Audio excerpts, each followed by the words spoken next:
Buongiorno, sono Rosa Maria Sarno, giornalista di Harvard Business Review Italia, responsabile dell'area formazione e risorse umane della rivista. Oggi siamo qui con Emanuele Castellani, Buongiorno. amministratore delegato di Cegos Italia e membro del Comité de Group di Sigo SA. Con lui vorremmo fare il punto della situazione sul mondo della formazione e lo facciamo attraverso i dati di una ricerca condotta di recente da Sigo a livello europeo. I primi due elementi che saltano subito all'occhio di chi legge è la presenza della formazione in aula. La formazione in aula non è assolutamente tramontata, anzi piace. Il secondo elemento molto importante è la crescente diffusione dei progetti blended. Dottor Castellani, vuole darci uno spaccato dello scenario europeo? Volentieri, sì. Abbiamo proprio aperto la nostra indagine, la nostra ricerca con questa domanda, chiedendo ai direttori delle risorse umane e ai partecipanti quale fosse la modalità formativa più ricorrente. E sicuramente, come ha detto lei, la più ricorrente è la classica, quindi l'aula, quindi presenziale con il docente e i partecipanti contemporaneamente. L'87% dei casi si svolge in questo modo, però abbiamo anche registrato una forte crescita della formazione blended. Lo scorso anno ricopriva una percentuale del 36%, quest'anno è passata al 46%.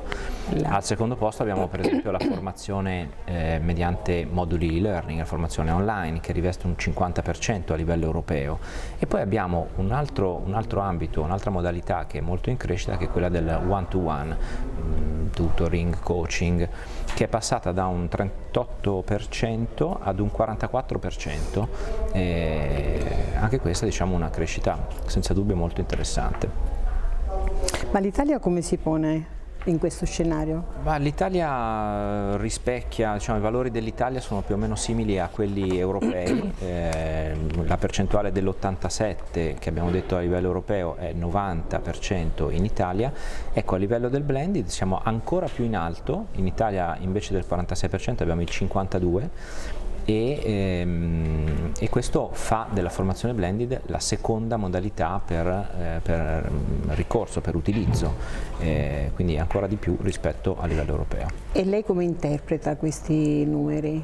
Ma sono numeri che, diciamo, da addetto ai lavori, insomma, non mi stupiscono, se posso dire la verità, perché in effetti la formazione è qualcosa che riguarda le persone, insomma, gli esseri umani, quindi non mi stupisce che la modalità a cui si ricorre più frequentemente sia quella dell'aula. E non mi stupisce nemmeno vedere la forte crescita del blended. Perché? Perché il forte impatto della digitalizzazione che noi vediamo a livello di società non può non essere respirato anche nell'ambito della formazione, cioè la formazione non può rimanere immune da questa invasione digitale, no? Certo. E quindi il blended che cosa fa? Mette insieme, cioè unisce il bene, il buono della formazione presenziale e lo migliora probabilmente attraverso diciamo, l'integrazione delle modalità digitali, dando vita a questa modalità blended che è senz'altro molto efficiente ed efficace. Bene, ok, efficienza, efficacia sono tutti obiettivi delle direzioni risorse umane, ma i partecipanti cosa pensano, visto che avete intervistato più di 2500 persone? Sì, devo dire che le risposte che abbiamo ricevuto dai partecipanti non sono molto diverse da quelle che abbiamo ricevuto dalle direzioni risorse umane. Questo è un dato che interpretiamo molto positivamente, vuol dire che c'è una certa assonanza, no? Abbiamo chiesto ai partecipanti di esprimere il loro grado, il loro livello di soddisfazione rispetto alle partecipazioni ai corsi di formazione, dando loro 4 possibilità di risposta, 2 nell'area positiva, quindi sono soddisfatto molto e abbastanza, sono insoddisfatto del tutto e abbastanza. E devo dire che le 2 risposte positive ricoprono quasi il 90% delle casistiche. Quindi come lo interpretiamo questo dato? Intanto partecipanti molto soddisfatti, ma soprattutto quasi nessuna differenza a seconda delle modalità. quindi anche questo blended, no, che abbiamo visto affermarsi sempre più, in effetti lo fa e già è in grado di soddisfare molto i partecipanti che appunto si dichiarano soddisfatti tanto quanto lo sono della formazione in aula. Credo che il tema più importante sia abbinare correttamente modalità formativa a obiettivo formativo.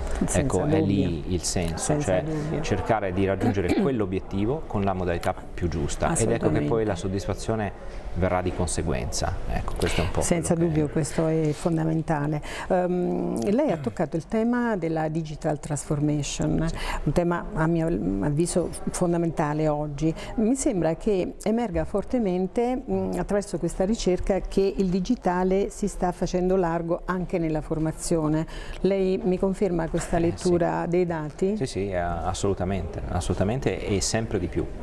Come ho detto prima, la digital transformation impatta la società e quindi non può non impattare anche la formazione. Abbiamo chiesto in particolare ai direttori delle risorse umane, ai training manager, se leggono, se intravedono nella loro azienda questo processo di digitalizzazione nella loro formazione, e il 90% delle risposte sono state risposte affermative, ok? Quindi anzi abbiamo avuto un incremento, guardo un attimo i dati, siamo passati dal 76% di risposte affermative al 90% di risposte affermative. È tantissimo. Certo. Soltanto l'1% degli intervistati ha dichiarato di non vedere questo processo di trasformazione in atto, questo processo di digitalizzazione, quindi vuol dire che sta pervadendo una percentuale irrilevante praticamente. Sì, e se volessimo dare una definizione del digitale nella formazione? Ma questo è un tema molto dibattuto, se ne parla un po' dovunque. Noi stessi in Cegos abbiamo scritto un altro documento, Innovation Handbook, nel quale abbiamo cercato di fornire delle risposte alle domande più frequenti. Domande però tanto frequenti, ma alle quali forse non sempre, non molto spesso si trova la risposta, tipo: la formazione presenziale oggi è superata, no? Il ruolo del docente qual è oggi? Che cosa ci si aspetta da un docente? Oppure la gamification di cui tanto si parla, è un modo per apprendere senza sforzo, oppure che cos'è?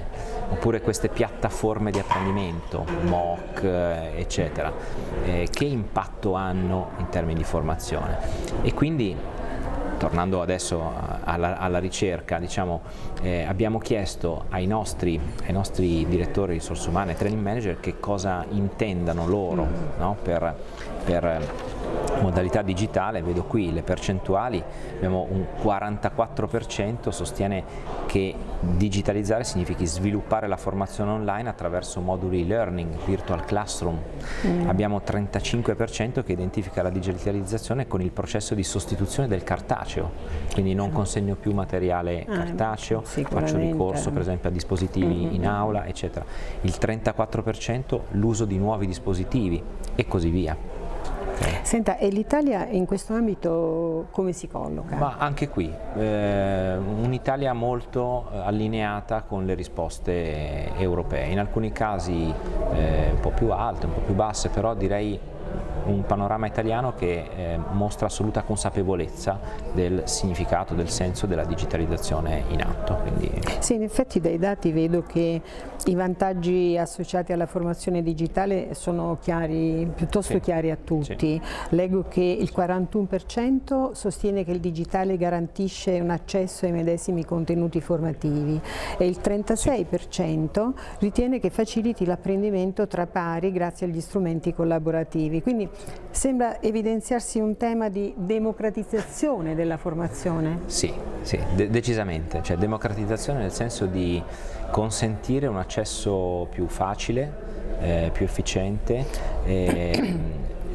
In Italia direi si tocca anche un altro tema, anche quello della efficienza, cioè intesa digitalizzazione, intesa come possibilità di ridurre i costi della formazione. Senza dubbio un aspetto che è vero, corrisponde al vero.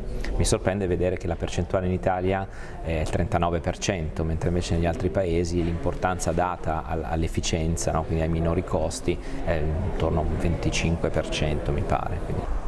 Bene, molto interessante. A questo punto però noi finora abbiamo parlato del settore della formazione per quanto riguarda il lato dell'offerta e di ciò che le aziende chiedono a società come la vostra. A questo punto però mi piacerebbe parlare del partecipante, cioè di coloro che partecipano ai corsi, sapere, capire se partecipano in modo passivo perché sono iscritti dalla direzione delle risorse umane oppure hanno un ruolo proattivo. Consapevole, la consapevolezza dell'utilità, della necessità di formarsi, di aggiornarsi, di crescere. Sì, sì. È un tema molto caldo, devo dire la verità, è un tema su cui mi punge anche un po' sul vivo, se devo dire la verità, perché io non sono mai contento da questo punto di vista, considero che il bisogno di progredire sia insito nella natura umana. E quando le persone non si accorgono, non ascoltano questo bisogno o non lo soddisfano in qualche modo, significa che o non sentono il bisogno o non se ne fanno carico, non ne prendono cura, il che non è un segnale che interpreto positivamente. Detto questo, il trend che osservo è positivo, perché abbiamo chiesto ai partecipanti quanto si sentono responsabili, cioè ingaggiati, rispetto alla cura dello sviluppo delle proprie competenze, e il 94% di essi ha risposto che in effetti percepiscono questo, cioè sentono questa responsabilità. E poi abbiamo chiesto: e quindi secondo te qual è la modalità più efficace, no, per prenderti cura dello sviluppo delle tue competenze? E al primo posto, 28%, è stato messo proprio la formazione, 28% la formazione in aula, modalità classica, e al 24% la formazione on the job, quindi anche affiancamenti, torniamo un po' al one to one che dicevamo all'inizio. E pensiamo che queste voci, quindi sviluppare le proprie competenze attraverso la formazione, sono state messe in concorrenza, tra virgolette, rispetto ad altre modalità, come possono essere l'affiancamento di un capo, di un manager, sempre on the job, oppure l'utilizzo di documentazione reperita ad hoc rispetto a esigenze specifiche. Ma nonostante tutto, quella è stata la risposta preferita dalle persone. Quindi in pratica mi sembra di capire che dalla ricerca emerga una convinzione da parte dei partecipanti, una, come dire, consapevolezza. Sì. Però ho letto che i dati dell'Italia sono inferiori. Sì, sono inferiori in un aspetto molto specifico, cioè quando chiediamo alle persone sei tu che proattivamente ti proponi e chiedi di fare un certo corso, magari al tuo manager o al direttore delle risorse umane, a livello europeo il 63% richiede di avere un ruolo, dichiara di avere un ruolo proattivo, il 37% invece parla di un po' di una imposizione, di soffrire questa sensazione di imposizione da parte o del capo o della direzione delle risorse umane. In Italia queste due percentuali sono differenti. In Italia il 54% dichiara di avere un ruolo proattivo, di prendersi cura, di proporre, di richiedere, e il 46% dichiara invece di subire un po', di avere questa imposizione. Sono sempre valori positivi, perché comunque stiamo dicendo che più della metà delle persone ha un ruolo attivo, però un po' mi dispiace vedere questa differenza tra l'Italia e gli altri paesi europei, ma speriamo che operando in Italia, ovviamente, speriamo di riuscire anche a determinare un po' un cambiamento in questo senso. Bene, in chiusura di questa intervista, volendo riassumere in pochi punti le principali tematiche che abbiamo affrontato, direi il settore è in fermento ed mi sembra che rispecchi la vivacità riscontrabile a livello sociale. Le modalità tradizionali di formazione convivono sempre più con le nuove proposte del digitale. Assolutamente. Il valore dei progetti formativi guida ancora le logiche della progettazione. Sì, direi ancora di più. direi, nel senso che se posso, Prego. questo tema, no, dell'influenza del digitale nella formazione, che poi apre il tema del blended, no? È un po' come i cocktail, nel momento in cui mixo degli ingredienti o li so mixare bene o il cocktail non viene buono. Certo. Quindi nel momento in cui devo creare un percorso formativo, devo progettare un percorso formativo, o ho una piena padronanza di tutte le modalità che posso mischiare, mixare sapientemente, o altrimenti rischio di fare una cozzaglia di contenuti che poco poi diciamo, portano al risultato sperato. Ecco, quindi. E direi, ultimo punto, una buona corrispondenza tra ciò che le aziende propongono e ciò che i partecipanti desiderano. Sì, questo lo abbiamo rilevato in più di un'occasione, più di una risposta. Sembra proprio che stiano andando nella stessa direzione, aziende e partecipanti. Bene. Aggiungerei un quinto punto magari, rispetto al fatto di quanto le persone sono coinvolte rispetto al prendersi cura del proprio sviluppo delle competenze. Come ho detto prima, non sono mai contento rispetto a questa cosa, però i dati che rileviamo, il trend è sicuramente un trend positivo. Le persone hanno capito, stanno prendendosi cura sempre di più, hanno un ruolo attivo in questo e ben venga, fa ben sperare. Bene, ce lo auguriamo tutti, e a questo punto la ringrazio, grazie mille per questa bella chiacchierata. Grazie a lei e ad Harvard Business Review.